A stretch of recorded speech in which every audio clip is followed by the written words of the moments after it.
Assalamualaikum warahmatullahi wabarakatuh. Salam sejahtera bagi kita semua. Shalom, Om Swastiastu, Namo Buddhaya, salam kebajikan. Perkenalkan, saya Bunga Vidianingrum, SE MBA. Saya merupakan salah satu dosen tetap di Sekolah Tinggi Ilmu Ekonomi Solusi Bisnis Indonesia, Yogyakarta. Video ini saya buat dalam rangka untuk memenuhi salah satu persyaratan dalam sertifikasi dosen, yaitu pernyataan diri dosen, unjuk kerja Tridharma Perguruan Tinggi atau PDD UKT PT di bidang pengajaran. Pada kesempatan kali ini, saya ingin memaparkan tentang mata kuliah yang saya ampu yang terkait dengan bidang keahlian saya, yaitu manajemen pemasaran. Mata kuliah manajemen pemasaran ini merupakan mata kuliah yang ditujukan untuk mahasiswa di semester 3 dengan bobot SKS sebesar 3 SKS dengan pertemuan sebanyak 16 kali pertemuan, yaitu 14 kali pertemuan tatap muka dan 2 kali ujian, yaitu UTS dan UAS. Mata kuliah manajemen pemasaran ini bertujuan untuk meningkatkan kemampuan dasar bagi mahasiswa dalam menjelaskan konsep manajemen pemasaran, kemudian juga memberikan keterampilan kepada mahasiswa dalam menganalisis pasar, menganalisis persaingan, kemudian juga bauran pemasaran, dan juga bagaimana menganalisis tentang perilaku konsumen, segmenting, targeting, dan positioning, serta juga terkait dengan ekuitas merek dan juga bagaimana perencanaan dan juga strategi pemasaran untuk produk dan jasa. Pada mata kuliah manajemen pemasaran ini, proses pembelajaran dilakukan dengan metode DIA atau Delivery, Interaction, and Assessment. Pada delivery, saya menjelaskan materi kepada mahasiswa, memberikan materi dalam bentuk Canva presentation, kemudian berinteraksi. Untuk interaction, saya berinteraksi dengan mahasiswa melalui diskusi di kelas, memberikan sesi tanya jawab kepada mahasiswa dan juga studi kasus kepada mahasiswa untuk bisa didiskusikan di dalam kelas. Kemudian untuk assessment, saya memberikan beberapa tugas-tugas dan juga kuis kepada mahasiswa, serta juga assessment melalui UTS dan juga UAS, dan juga melalui project based learning. Dalam perkuliahan mata kuliah manajemen pemasaran, saya menggunakan berbagai media dalam pembelajaran seperti video, kemudian Canva presentation, kemudian menggunakan e-learning system. Penilaian dalam mata kuliah manajemen pemasaran meliputi beberapa hal, yaitu penyelesaian kasus, kemudian project based learning, keaktifan dan juga diskusi di kelas, tugas-tugas dan juga kuis, serta ujian akhir dan juga ujian tengah semester. Adapun CPL dalam mata kuliah manajemen pemasaran meliputi CPL 2, CPL 3, CPL 4, CPL 5, dan CPL 6. CPL 2 yaitu mampu menguasai konsep dan teori terkait fungsi manajemen dan fungsi bisnis untuk memecahkan tantangan bisnis pada berbagai tipe organisasi. CPL 3 mampu mengidentifikasi, menganalisis peluang bisnis, menciptakan ide bisnis serta menyelesaikan tantangan bisnis dengan memanfaatkan teknologi, menggunakan pengetahuan dan keterampilan teknik dalam manajemen dan bisnis. CPL 4 yaitu mampu menyusun strategi korporasi maupun strategi operasional pada berbagai tipe organisasi. CPL 5 yaitu mampu berpikir secara kritis dalam memberikan solusi pada permasalahan manajemen dan bisnis. Dan CPL 6 yaitu mampu menggunakan alat dalam pengambilan keputusan bisnis untuk memecahkan permasalahan organisasi. Dari CPL tersebut akan diturunkan menjadi CPMK, terdiri dari CPMK 1, CPMK 2, CPMK 3, CPMK 4, dan CPMK 5, yaitu mahasiswa mampu menjelaskan konsep dasar manajemen pemasaran serta perannya dalam menciptakan nilai dan kepuasan pelanggan. Kemudian mahasiswa mampu menganalisis perilaku konsumen, pasar bisnis, serta dinamika persaingan untuk menentukan segmen dan target pasar yang tepat. Kemudian CPMK 3 adalah mahasiswa mampu merancang strategi produk, jasa, merek, dan penetapan harga yang selaras dengan kebutuhan pasar serta posisi kompetitif perusahaan. Kemudian selanjutnya CPMK 4 yaitu mahasiswa mampu mengintegrasikan pemasaran digital, media sosial, serta strategi komunikasi untuk membangun hubungan jangka panjang dengan pelanggan. Dan yang terakhir adalah CPNK 5, mahasiswa mampu mengevaluasi serta mengembangkan strategi pemasaran berkelanjutan yang mendorong pertumbuhan bisnis jangka panjang dengan mempertimbangkan aspek etis dan tanggung jawab sosial. Kemudian, materi yang akan dipelajari dalam satu semester pada perkuliahan manajemen pemasaran meliputi 14 pertemuan materi ya. Yang pertama adalah konsep dasar manajemen pemasaran, kemudian strategi dan rencana pemasaran. Yang ketiga adalah sistem informasi pasar dan riset pemasaran. Kemudian yang keempat adalah nilai, kepuasan, dan loyalitas pelanggan. Selanjutnya adalah pasar konsumen dan pasar bisnis. Selanjutnya adalah segmentasi dan targeting pasar, dan ekuitas merek serta positioning merek. Kemudian setelah UTS akan dilanjutkan dengan 7 pertemuan, yaitu dengan materi analisis persaingan, strategi produk, kemudian merancang dan mengelola jasa, strategi dan program penetapan harga, pemasaran digital dan media sosial, penghantaran dan mengkomunikasikan nilai, serta menciptakan pertumbuhan jangka panjang yang berhasil. Kemudian di pertemuan ke-16 akan diadakan ujian akhir semester. Kemudian untuk referensi buku yang saya gunakan, saya menggunakan beberapa literatur. Yang pertama adalah buku dari Kotler and Keller, yaitu dengan judul Manajemen Pemasaran, Jilid 1 dan Jilid 2. Kemudian saya juga menggunakan buku dari Kotler dan Armstrong, yaitu Marketing. Dan juga saya menggunakan buku dari Hermawan Kartajaya. Dan juga saya menggunakan beberapa artikel-artikel yang terkait. Selamat menyaksikan video saya. Oke, selamat pagi. Assalamualaikum warahmatullahi wabarakatuh. Waalaikumsalam warahmatullahi wabarakatuh. Oke, jumpa lagi di pertemuan kita di kelas manajemen pemasaran. Sebelum kita mulai kelas, teman-teman seperti biasa presensi dulu. Silakan buka e-learningnya. Silakan di pertemuan Oke, silakan bisa presensi terlebih dahulu teman-teman. Kamu kayaknya pasti bisa dilepas deh. Mau kemana? Sudah? Sudah, oke. Baik, minggu lalu kita sudah membahas materi tentang analisis persaingan atau analisis tentang persaingan bisnis atau kompetitor ya. Di pertemuan hari ini, kali ini kita akan membahas tentang strategi produk atau menentukan strategi produk ya. Kita lihat slide pertama. Gambar apa itu? Mobil. Mobil apa?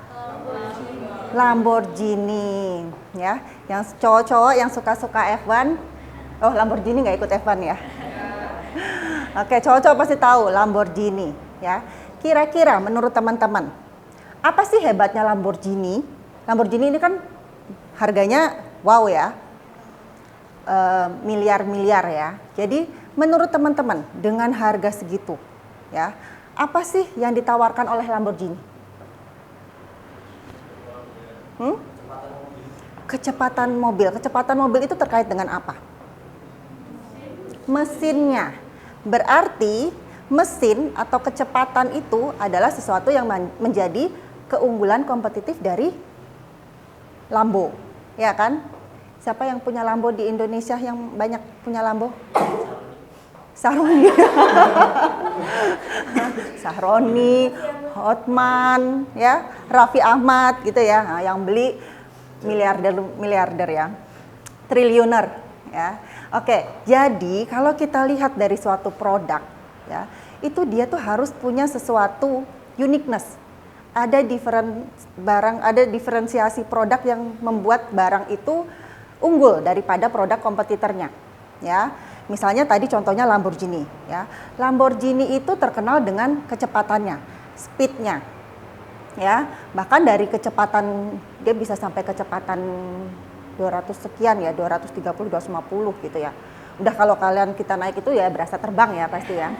Dan dia itu walaupun bisa dengan speed kencang, tetapi pengeremannya juga sangat performanya bagus. Jadi dari speed kencang kemudian mau berhenti itu hanya membutuhkan beberapa detik saja, ya. Sehingga walaupun dia menjual speed yang cepat, ya, mesinnya besar, kencang gitu, tetapi dia juga dia tetap memperhatikan sisi safety, ya kan? Berarti dia punya keunggulan kompetitif dibandingkan dengan produk-produk lain, sehingga dia bisa menjual dengan harga yang wow, bombastic, fantastik gitu ya. Jadi inti dari suatu merek, ya, kalau teman-teman udah mulai ada yang menjalankan suatu bisnis, inti dari merek itu adalah produk yang hebat, ya. Apapun yang terjadi, yang kita jual itu adalah produk, ya. Sehingga ketika orang menyebut produk kita, mereka brand awareness-nya langsung merecall gitu ya, teringat produk kita. Kemudian ada intention to purchase. Intention to purchase itu apa? Keinginan untuk membeli, ya. Setelah itu melakukan repurchase, ya. Ketika konsumen puas, melakukan repurchase. Repurchase itu apa? Pembelian berulang, ya. Jadi kita menjual produk yang berkualitas untuk bisa mendapatkan pelanggan yang loyal, ya. Pelanggan yang loyal berarti dia punya kemampuan untuk repurchase produk kita over and over again, gitu ya. Kemudian produk merupakan elemen kunci dalam penawaran di pasar, ya.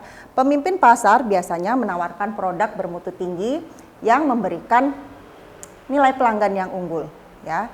Jadi suatu produk ketika dia punya value added, ketika dia punya utility. Ingat nggak utility?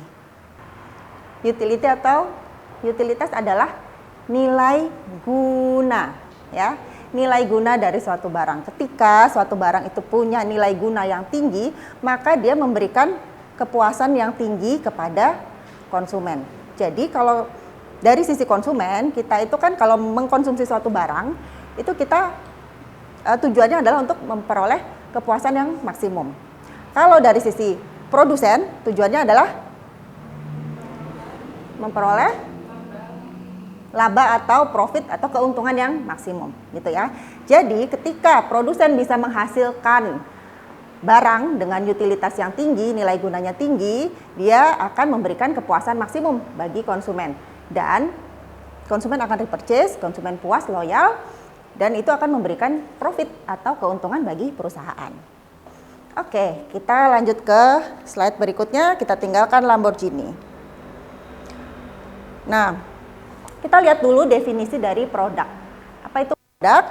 Produk adalah segala sesuatu yang dapat ditawarkan kepada pasar untuk memuaskan suatu keinginan atau kebutuhan, termasuk fisik, jasa, pengalaman, acara, orang, tempat, properti, organisasi, dan lain sebagainya. Ya. Contohnya menjual produk fisik apa? Pakaian, skincare, sepatu, ya, dan lain sebagainya, ya. Kendaraan, kemudian jasa. Kalau jasa apa? Salon, bengkel, potong rambut, apa? Iya, pijat, ya. Oke, itu contoh jasa. Jadi kita bisa lihat di sini. Ini ada attractiveness of the market offering. Artinya adalah daya tarik dari penawaran pasar, ya. Daya tariknya dari penawaran pasar itu terkait dengan 3 hal ini, ya. Harga berdasarkan nilai. Jadi artinya harganya harus reasonable. Nggak apa-apa mahal, tapi memberikan pengalaman yang baru, memberikan kepuasan yang tinggi kepada konsumen, ya. Jadi harganya harus reasonable, ya. Harga berdasarkan nilai. Kemudian ada mutu dan keistimewaan produk, ya. Artinya tadi dia terdiferensiasi, dia punya uniqueness, dia punya keunggulan kompetitif, kemudian dia punya kualitas yang baik, ya. Kemudian mutu dan bauran pemasaran. Masih ingat bauran pemasaran? Bauran pemasaran adalah marketing mix. Marketing mix masih ingat? 4 4P. Product, price, place, promotion ya. Jadi 4P, product, price, place, dan promotion. Keempat-empatnya itu ya harus saling bersinergi ya supaya bisa menghasilkan suatu produk yang bisa memiliki daya tarik di pasar, pada penawaran pasar. Baik itu dari produknya itu sendiri, kemudian harganya, kemudian tempat di mana barang tersebut diperjualbelikan, dan yang terakhir adalah apa promosi yang dilakukan oleh perusahaan supaya dapat menawarkan produk tersebut. Oke, selanjutnya kita lihat di sini, yang tadi ini namanya komponen penawaran pasar ya, yang 3 tadi. Kemudian di sini ada 5 tingkat produk, yaitu hierarki nilai pelanggan. Teman-teman lihat di situ, yang paling dalam adalah core benefit. Core benefit itu adalah manfaat inti ya. Manfaat inti dari suatu produk, kemudian di luarnya ada produk dasar ya. Produk dasar, kemudian selanjutnya ada produk yang diharapkan. Selanjutnya ada produk tambahan atau augmented product, dan yang terakhir ada produk potensial. Oke, saya akan jelaskan. Pertama adalah produk inti ya. Oke, kita bahas satu-satu ya. Kita ambil contoh di industri hospitality, misalnya di hotel gitu ya. Siapa nggak masuk nih? Reza. Siapa? Reza. Nggak masuk ya. Pas banget kalau dia masuk, dia kan kerja di hotel ya. Oke, kita lihat manfaat inti. Contoh hotel ya. Nah, manfaat inti dari bisnis hotel. Menurut teman-teman manfaat inti ya. Manfaat inti kalau kita nginep di hotel atau kita menjalankan bisnis hotel itu mau memberikan apa sih? Intinya buat apa? Kalau kita nginep di hotel, itu kita mau ngapain? Belum. Intinya adalah mau istirahat. Istirahat atau tidur. Oke. Kemudian produk dasarnya ya, dari manfaat inti tadi untuk istirahat atau tidur, menurut teman-teman produk dasar yang harus ada di kamar suatu hotel itu apa?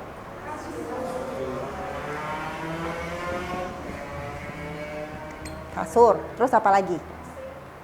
Oke, bisa iya bisa enggak ya. Ada yang bisa tidur hotel pakai kipas angin juga ya. Oke, tapi nggak apa-apa. Kamar mandi, ya kali kita cuma tidur doang ya kan?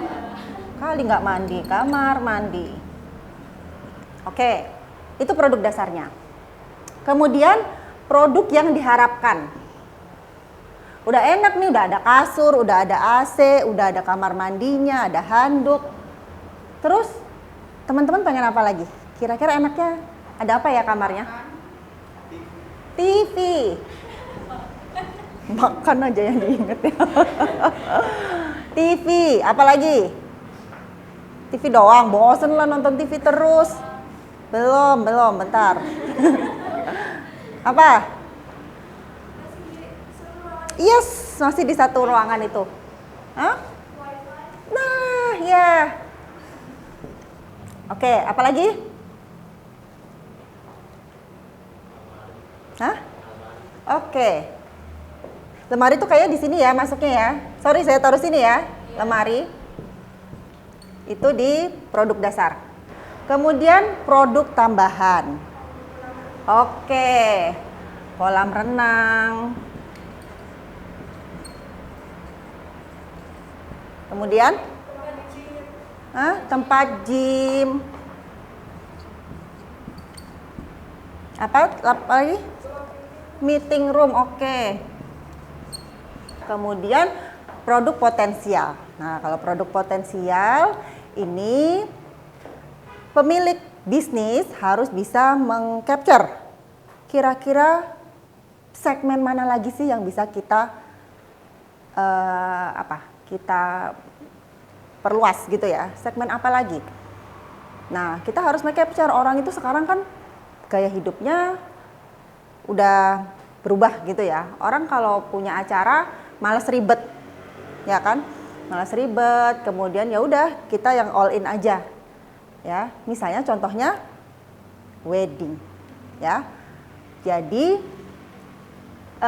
pemilik bisnis hotel menangkap peluang itu jadi suatu opportunity. Oke, kita punya ballroom, kita punya kamar, kita punya tempat parkir, berarti kita bisa menyediakan paket wedding untuk customer potensial kita. Jadi ada wedding package. Ya, wedding package. Jadi nanti di ballroomnya, kemudian sekalian paket dengan dekornya, kemudian dengan MUA-nya, ya. Kemudian apa lagi? Mungkin juga bisa cateringnya ya, cateringnya, kemudian mungkin bisa sekalian outfitnya, bajunya. Oke, jadi itu yang dimaksud dengan 5 tingkat ya hierarki nilai pelanggan. Jadi ini sebisa mungkin ya ketika kita jadi pelaku bisnis ya kita harus bisa mengcapture itu ya. Kenapa? Itu menjadi bagian dari inovasi produk kita supaya kita terus-menerus berkembang, sustainable, terus bisa mengembangkan usaha kita. Oke, ngomong-ngomong inovasi, siapa sih yang punya usaha? Damanik ya. Damanik usahanya adalah di bidang cuci sepatu. Berarti jasa cuci sepatu. Oke, menurut Damanik kira-kira kamu untuk strategi jasa ya, strategimu apa sih yang dilakukan untuk bisa membangun branding, brand awareness, kemudian bisa menghadapi persaingan, bisa bertahan dalam jangka panjang, bisa sustainable gitu ya. Apa yang kamu lakukan?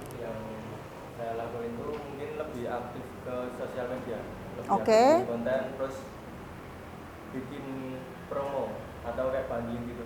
Kayak cuci 3 sepatu free satu sepatu atau nanti cus yang lain cuci sepatu di Damanik ya. Kalian bertiga yang satu gratis buat temennya, jadi nanti bayarnya patungan ya. Terus sama kayak free pick up delivery juga. Pick up delivery-nya free, oke. Tapi ada minimal order. Oh, minimal order, oke. Terus kalau untuk inovasi, ya, itu kan banyak tuh di Jogja industri bisnis yang sejenis gitu ya. Apa sih inovasi yang bisa kamu lakukan supaya kamu tetap bertahan nih dibanding dengan kompetitor? Inovasinya mungkin lebih ke ada Jogja Express, terus nanti bisa pakai teknologi pengering. Oke, berarti kamu investasi di mesin untuk dryer itu ya, pengeringnya ya. Lebih cepat keringnya juga. Oke. Pencuciannya juga manual biar bisa lebih detail juga. Itu sepatu aja atau dengan tas juga? Sepatu, tas, terus glove juga bisa. Glove sarung tangan? Sarung tangan tinggi. Oh ya, oke, makasih Damanik. Saya punya case study yang harus teman-teman diskusikan. Saya ini berapa anak nih? 1, 2, 3, 4, 5, 6, 7, 8, 9, 10. 1, 2, 3, 4, 5, 6, 7. Berarti dibagi jadi 3 orang. Beberapa kelompok ya. Per kelompok 3 orang. Kita akan membahas studi kasus ini. Nanti kita diskusikan sama-sama. Yuk, sekarang dibagi jadi 3 kelompok, kemudian kita bahas kasus, ada kasus tentang Rinso dari PT Unilever. Kalian diminta untuk menganalisa, ya, menganalisis dari studi kasus tersebut. Dibagi per kelompok 3 orang, ya. Oke, udah selesai? Sudah. Oke, studi kasusnya sudah selesai semua? Sudah. Oke, baik. Siapa yang mau diskusi untuk menganalisa kasusnya? Oke, dari kelompoknya Tia. Kemudian kelompok lain siapa yang mau jawab? Oke, Aldira. Yang lain ada lagi yang mau jawab? Nanti ya. Antri dulu ya. Oke, pertama nanti akan dijawab oleh kelompok dari Tia, kemudian yang kedua oleh kelompoknya Aldira. Oke, baik, silakan. Oke, sebelumnya terima kasih untuk atas kesempatannya. Perkenalkan, saya Tia. Di sini saya akan menjawab terkait studi kasus dari PT Unilever yang dengan produknya yaitu deterjen dengan merek Rinso.